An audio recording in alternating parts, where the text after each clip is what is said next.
What's up, guys? Welcome back to episode 11 of the ClearCut podcast. Yeah. I'm Grayson. I'm Tyke.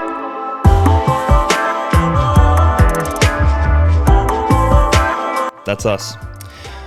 So I had my first Father's Day. That was pretty different, for me, because Father's Day's always been a little weird day for me. Mm-hmm. I wasn't one of those people that just like shut down and like didn't go anywhere.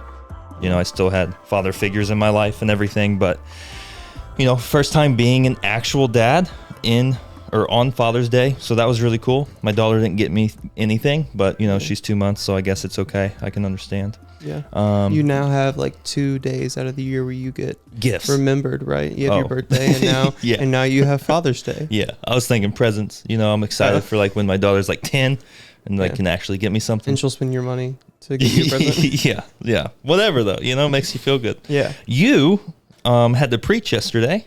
I did. I got to preach. I did not have to preach. You were honored.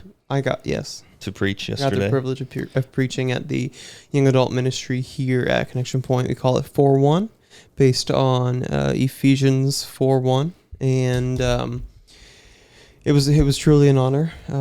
We had a pretty good turnout. We were a little bit worried going in that it was going to be low in numbers because of Mother's Day. It was very low, but it wasn't.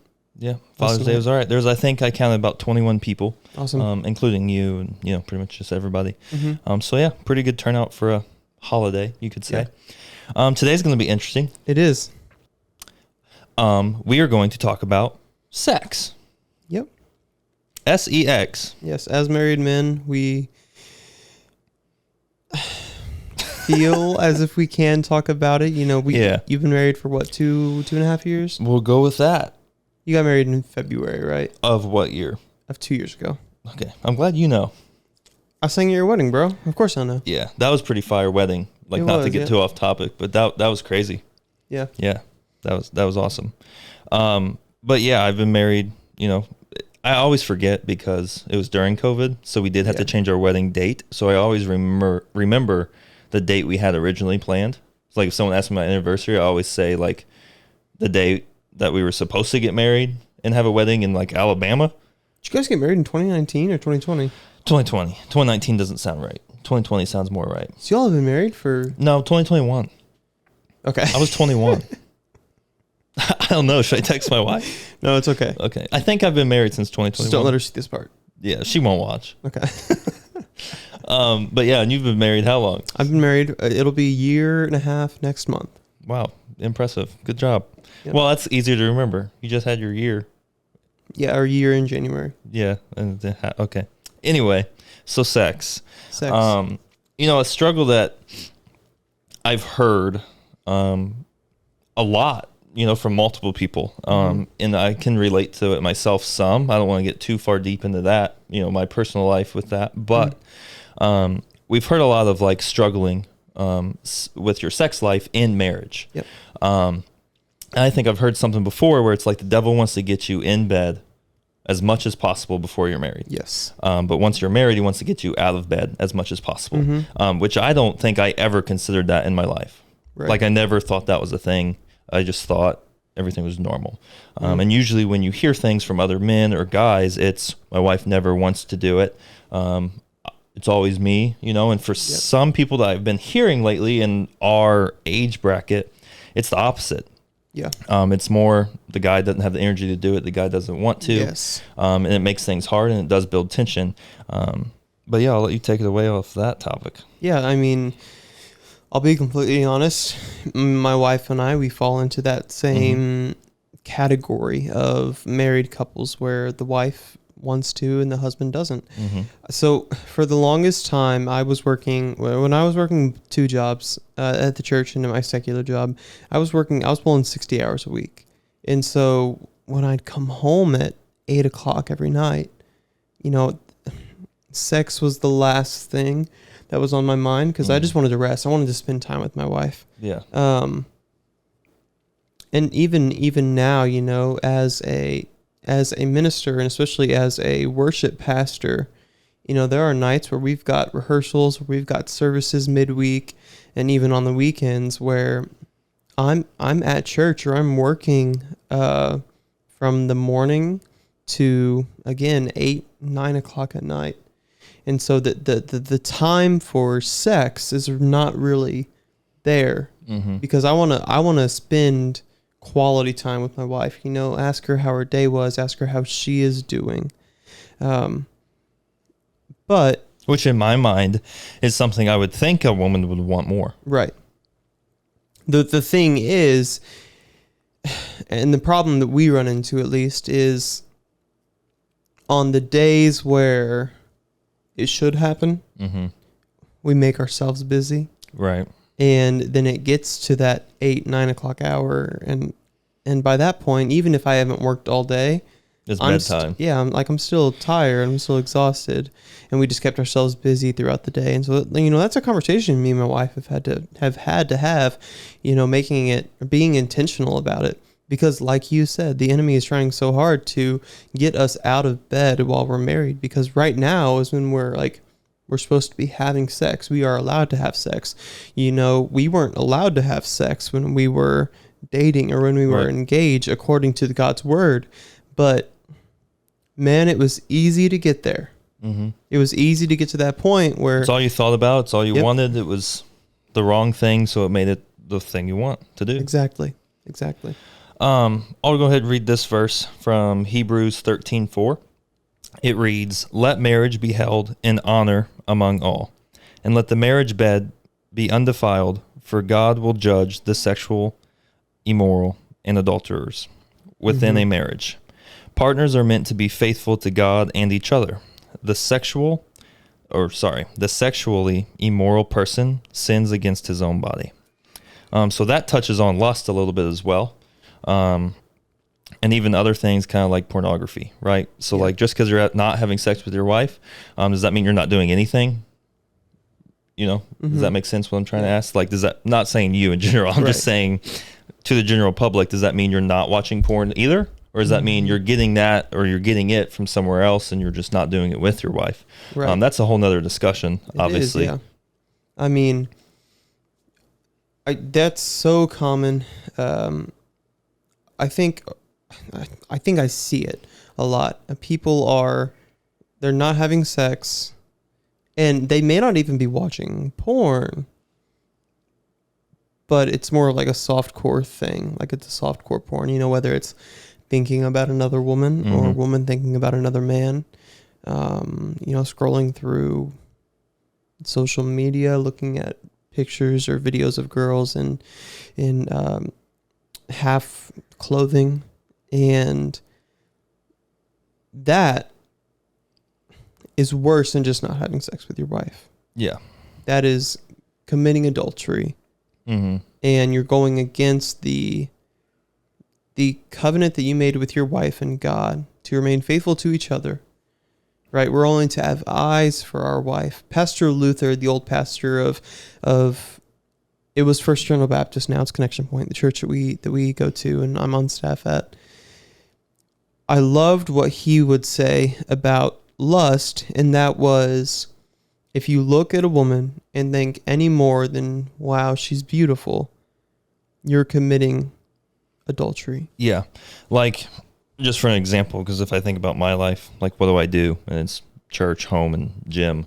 So my brain just goes to, I feel like if you're at the gym and you think that, okay, if you go home and you think about that same person or individual later, that's the issue. Yes. That's when it's too far. And sorry if anyone gets offended, looking in itself is not necessarily bad. If you catch yourself staring, like if I won't talk about a man on man kind of things. That's not what we're talking about.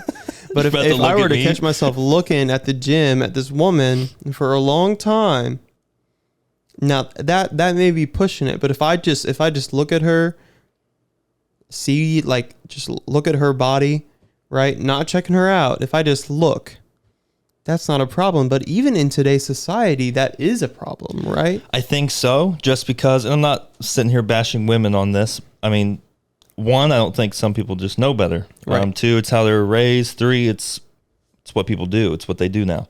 But just what they wear, and I'll use gym or I'll just use at a concert. I mean, we went to a Luke Combs concert, and it's just like, I cannot believe what you're wearing. Yep. Like, it just blows my mind. And Hannah's very modest and stuff, so that just blows her mind as well. But yeah, it's like they definitely give zero favors for us on that end either, you know? And I'm not saying if guys walked around in their underwear, that'd be more attractive, like, because in my mind, that wouldn't be attractive. Right. So it's like, but I don't know if a girl would be like, whoa. Yeah, if you have an 8-pack or 12-pack, yeah, it's probably, you know, attractive to a woman. Yeah. But it's like, if we did that, then obviously that would raise issues for more women. It would. Right now, the societal standard is it's okay for them to wear that kind of stuff, right? Yeah. According to other women, that's okay. Now, if men were to rise up and do the same thing, it may be okay, and women may then have a problem with it. But I mean, let's look at, a ton of women, a ton of girls, I'll say, that go to baseball games to watch guys because their butts look good in baseball pants. Like, it's still prevalent, it's just not. But it's like they're literally pants. Like, what more can they do? You know, like we brought up the gym, and the gym is the one place I will give women grace for what they wear to an extent. To an extent. If you're walking in there with a sports bra and some spandex that don't even go like halfway down your what is this, your thigh? Well, they're spandex, not biker shorts. Right. You know, there's a slight difference. Like I'm not. That's fine. Like that's a little bit too far. If you've got a shirt on, shorts, even spandex that at least go down halfway, aren't like up in your yeah. Then I'm like, that's fine. If that's what you're comfortable to work out in, that's what you feel the most confident in, go for it. But like Grayson said, his wife, my wife is the same way. You know, modesty is a big thing, and it's not. Women shouldn't dress modestly as to not, or as to make it to where guys don't look at them. I believe women should dress modestly. If they feel as if they should dress modestly, they should do it out of a place of, this is what I feel comfortable in. Mm-hmm. Right? It is not a woman's fault in what she wears that she gets looked at. Right. That's a guy's fault. It is. I mean, it doesn't make it easier, but it's not their fault that we have that issue as men. Yes. That's for sure. I think you have a verse as well. I do. I've got two. I'm going to read the one I sent to you the other day. This is referring to husband and wives that struggle with their sex life, right? This is 1 Corinthians 7, 1-5. It says, "Now concerning the matters about which you wrote, it is good for a man not to have sexual relations with a woman." He's writing to the church at Corinth right here. "But because of the temptation of sexual immorality, each man should have his own wife, and each woman her own husband. The husband should give to his wife her conjugal rights, and likewise the wife to her husband. For the wife does not have authority over her own body, but the husband does. Likewise, the husband does not have authority over his own body, but the wife does. Do not deprive one another, except perhaps by arrangement for a limited time, that you may devote yourselves to prayer. But then come together again, so that Satan may not tempt you because of your lack of self-control." So before you get into the other one, something that me and you have talked about, which has never crossed my mind until we had that discussion. Maybe this wasn't even us, but I think it was. Actually, I don't think it was us. But scheduling your sex life. Yes. With your wife, obviously. As weird as that might sound. But some guys are like, oh, I'm ready whenever, you know? Mm-hmm. But the wife isn't. She wants to get ready. She wants to take a shower, do whatever she has to do. Guys can walk in from work and be ready to go most of the time. Most relationships, unless more people are like me and you and we don't know it. So that might even work out better for some people if the wife is that type of wife, right? Like it's not just like, okay, yeah, it's more of a, I need an hour, you know, to get ready. And then the guy's like, I don't want to even do it at this point. So scheduling is not a bad idea, even though it sounds weird, to sit down, you know, plan, hey, we have a date night once a week. You know, we're going to go eat dinner, and then this is the night we're going to do that. Yeah. I don't see anything wrong with that. No. And I think it would build to a point to where you don't have to schedule correct. that. Now, going out on a date and doing that thing, scheduling a date isn't a bad thing. You should definitely keep doing that. For sure. But I think your sex life will change and become more of a regular, not a discussed thing, just a happening kind of thing. Yeah. And of course, we know that, scheduled sex is not necessarily as good as spontaneous sex. Yeah. There's just something about it being like out of nowhere that just makes it more fun, more enjoyable. But both men and women, whenever they start having sex or having sexual relationships, that release that comes through sex, right?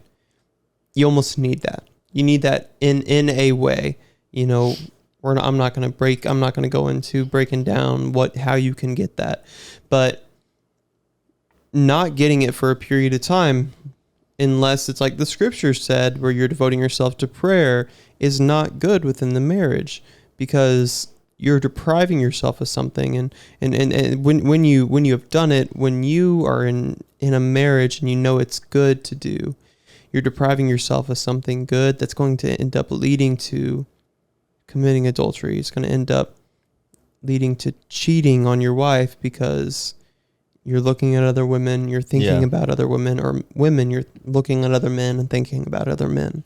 Yeah, I don't think this is probably man or woman.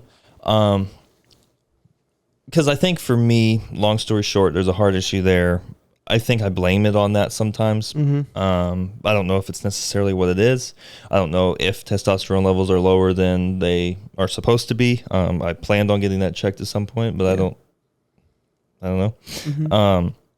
So I don't know what it is, unless it is just Satan getting in your head telling you, hey, you don't want to. I mean, other than that, I don't know. And it's not that we don't, I still sacrifice my body because it's hers too. Right. But once it happens, it's never a regret, or it's never I still didn't want to do that. Right. It's just the initial act of my brain goes to, but I'm going to be so tired. Like it's going to wear me out. I'm already tired. It's just getting through that initial point, of that. Sex in itself is amazing. If you're married, you've had sex with your wife, married, if you've had sex with your husband, it's amazing.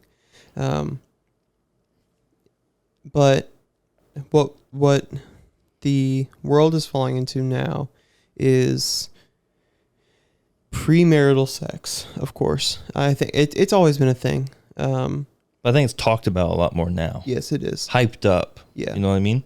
It's like how many girls can you sleep with? How many in high bodies school? You had, bro? Yeah. And it's getting that way for women as well. Like how many of these guys can I sleep with? When I was in high school, there was literally people that would write down lists. Yeah. It's wild. That's pretty weird. Because what you're doing in that moment is you're taking that away from your husband. Yeah. One of the best sermons that I've heard preached on purity was from the youth pastor's wife here at Connection Point. And she said, it's easy to lose your purity. It is. But you have something else after that. Yes, you have lost your first time, but you can make a daily decision to stay pure after that. And then you can keep it for your husband. You can keep it for your wife. That's good. But like I said, whenever you have sex with someone before you're married, even if it is the person you're married to, you lose the wonder of what would have been the first night when you're married and you guys have sex, because now you have explored that body as much as you possibly can before you were supposed to. And I think that's part of the reason why we struggle so hard when we get married to have sex, because we've already done it. Yeah, we already know. Yeah, like for my wife, someone that has not, and then someone like me who has, makes it very weird. It also makes me feel unworthy as well. Yes. Now, I'd say it's very rare to find a woman or a man that hasn't. Obviously, I don't know, but if I just look at the world, I'm assuming. So I guess if you've both done it, it wouldn't be as weird. But if one of you has and one of you hasn't, I think that makes it more uncomfortable than you both have and you both haven't. Right? If one of you has and one of you hasn't, then there's no not connection, but there's no relatability there at all. Right. At least if you've both done it, you know that. Not saying it's right, but you're in the same position. And if you both haven't done it, well, congratulations, you're rock stars. Right. Right. I had another scripture, but it was actually we touched on it earlier, and it was when I was talking about Pastor Luther, talking about like looking at a woman, and in the scripture, I think it was Matthew 5:28, and it's where Jesus talks about lust on a Sermon on the Mount, and it says, dang, I wasn't gonna read it, but I'll read it. Go for it. I'll read 27 and 28. You've heard it was said, you shall not commit adultery. But I say to you that everyone who looks at a woman with lustful intent has already committed adultery with her in his eyes. If your right eye causes you to sin, tear it out and throw it away. For it is better that you lose one of your members than to throw your whole body into hell. So we're running up on 22 minutes here, so I don't want to go too long. But, I mean, I think that's one of the hardest struggles for all men. Yes. You know, want to, don't want to, it's still there. No matter how much you don't want to. Yep. So what can you do? I mean, obviously it's just like there's a girl over there I can't stare, but then it's almost like, God, I really gotta really do that? Like that's how bad it is, you know? Or, because you can't not go, I mean, I'm going to go to the gym, you know, which I do good. I really do. It kind of surprises me. I'm just there. I focus. I'm doing my thing. But let's be honest, I'm a guy. Yeah. You know, so I'm not going to say I'm perfect. No, I don't look at anybody. Like, I'm a straight male. Yeah. I will say that it helps when, like, the days that I've gone with you. Yeah. It helps. Yeah, just someone else there. I can talk to you, you know, I can help you with your sets or whatever. I'm not focused on like my surroundings in that moment. Right. And maybe that's why I've said I think it's been better is because I have been going with somebody. Then the days I can't go with that person, you know, we're usually going together. So that is true. Maybe that's why in my mind I'm like, it seems like it's gotten a lot better. But I'm there to get massive and that's it. Yeah. Yeah. And Jesus, so in this Sermon on the Mount where Jesus is talking about these sins, he's going through all of these and he's saying, he's basically telling everyone that you have committed all these sins, whether or not you think you have, because it can go like for murder. You think about killing someone, you've committed murder. And what Jesus is trying to say throughout this sermon is that we've all sinned. And it's going to get to the point, and I'm not sure if he talks about it in this sermon. I haven't dug into it that much, but he knows in that moment the only way any of these people are going to get to heaven is through him. Yeah. And he's being real with them, saying that you guys can't get to heaven on your own doing. So you're going to have to go through me. Right. Yeah. So we're at 24 minutes here, so let's just wrap that up. Well, here. Oh, boy, I want to hit on one thing. You got a word? I want to hit on something. And I think right now, especially with this generation, it's become a very big problem, and that is pornography. Yeah. You know, I was exposed to porn when I was in 5th grade. I have a funny story, even though this isn't really a time for a funny moment. But I was also in either 4th or 5th grade, and someone came up to me and said, hey, you should go to this website. You can get a free autographed t-shirt from a NASCAR driver. Oh, man. I didn't like NASCAR, so I don't know why I looked anyway. Yeah. But that was how I was introduced. Yeah. Yeah. Like, we're introduced at such a young age, and then for most men, you either develop an addiction. I know I did. Like there was when I was a teenager, I could not fall asleep without masturbation. And I got to the point where I had to watch porn for masturbation because thinking about anything wasn't good enough for me anymore. Right. And I know it's the same way for women as well. I know of women that have gone through a porn addiction and a masturbation addiction, and I just want you to know that. And I know some people that didn't even, like you said, masturbate to it. They just watch it. Yep. There's people that I know very, very well that have just watched it in the past and like had an addiction to watching it. Mm-hmm. I just want you to know, if you're watching and you're dealing with that right now, that there is another side. And I want to encourage you to not think about it like, oh, I'm going to go this week without watching. I'm going to go this month without watching. I'm going to go the next year without watching porn. Don't make a New Year's resolution to not watch porn, because it's not going to work. Make a daily decision to not watch porn. Yeah. When you wake up in the morning, say, okay, I'm not going to watch porn today. For men, right? We can be real. If you wake up with make a note to just get out of bed and not think about it, right? If you're in the middle of the day and you've been resting all day and you're just sitting at home and there's nothing else to do and you feel like, oh, well, I may as well just do this. Make that decision right then to go and do something. Just go drive around at least, something. Yeah, that's when it would hit the hardest. It doesn't have to be a night. It's just, okay, I've been sitting here an hour. What am I going to do? And it's like, oh, the devil's like, hey, here's a great idea for you. Yeah. Run, bro. Yeah. Run. That's a Brand Lake song, if you didn't know. It's called Running. You should listen to it. After me. Yeah. There's also a song, it's called No Name. It's a banger. If you haven't checked it out, No Name, Red Rocks dropped it. Red Rocks Worship dropped it this week, on Friday, actually. Yeah. And no, we're not sponsored by them. We just like the song that much. It's amazing. It's pretty great. I listened to it on the way here. Darren was with me and he said, again? I was like, yeah. He said, you're going to burn it out. I was like, no, I'm not. Not yet. But no, that pretty much wraps it up, man. Had an awesome Father's Day. Had an awesome sermon. And for some reason, we talked about sex. Yeah. Won't do this one again for a while. Yeah. But no, we love you guys. We appreciate it. Remember, we are on Spotify to listen. We are on YouTube to watch and listen if you want to see Tyke's beautiful face. We love you guys. Peace.